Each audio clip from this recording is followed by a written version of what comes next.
विफल हो जाने पर जब सारा देश शोक सागर में डूब गया था, तब स्वामी जी ने नवजागरण का पुरोधा बनकर अपनी लेखनी और वाणी से ऐसा बिगुल फूंका जिससे स्वामी शुद्धानंद, गुरुदत्त, लेखराम, हंसराज, लाला लाजपत राय, भगत सिंह, सावरकर व शांति जीवन जैसे हजारों लोग स्वतंत्रता संग्राम में कूद पड़े। अंततः देश आजाद होकर ही रहा। प्रिय श्रोतागण, जब घोर नास्तिक चार्वाक द्वारा त्रयवेदस्य कर्तारो धूर्तपान निशाचरा अर्थात वेद धूर्तपान और निशाचरों की रचना कहकर वेद का अपमान किया जा रहा था, जब मैक्स मुलर, साइड, उवट और महिदर द्वारा अष्टपदी को आलम्बनिया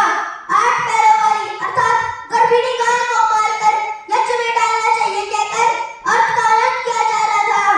तब स्वामी जी ने मंत्रार्थ किया, मूर्खों 8 पदों से युक्त वाणी बोलनी चाहिए।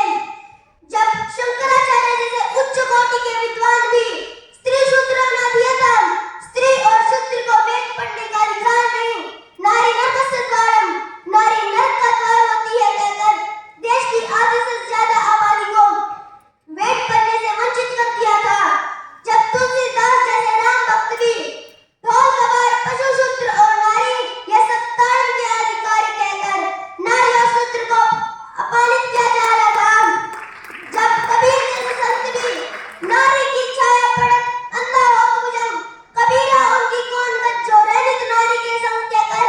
नारी जाति का अपमान किया जा रहा था। तब स्वामी जी ने यजुर्वेद के 26वें अध्याय के दूसरे मंत्र का उद्घोष करते हुए कहते हैं, यथेमां वाचं कल्याणी, यथेमां वाचं कल्याणी, महावतानि जनेभ्य ब्रह्मराजन्नाभ्याम शूद्राय चार्याय चस्वाय चारणाय अर्थात यह कल्याणमय ईश्वरीय वाणी वेद का ज्ञान प्राणी मात्र के लिए है और यत्र नार्यस्तु पूज्यन्ते रमन्ते तत्र देवता, जहाँ नारी की पूजा होती है वहाँ देवता निवास करते हैं और उस घर की सारी क्रियाएं सफल हो जाती है। प्रिय श्रोतागण, देश में सर्वत्र जैनियों व बौद्धों द्वारा स्थापित मूर्ति पूजा का साम्राज्य था। यहाँ की जनता पत्थर के खिलौनों के आगे साष्टांग लोटपोट करती थी। तब उस प्यारे ऋषि ने नैदस्य प्रतिमा अस्ति यस्य नाम महदशः, उस महान यशस्वी परमात्मा की कोई मूर्ति नहीं है कहकर सच्ची ईश्वर उपासना सिखाई।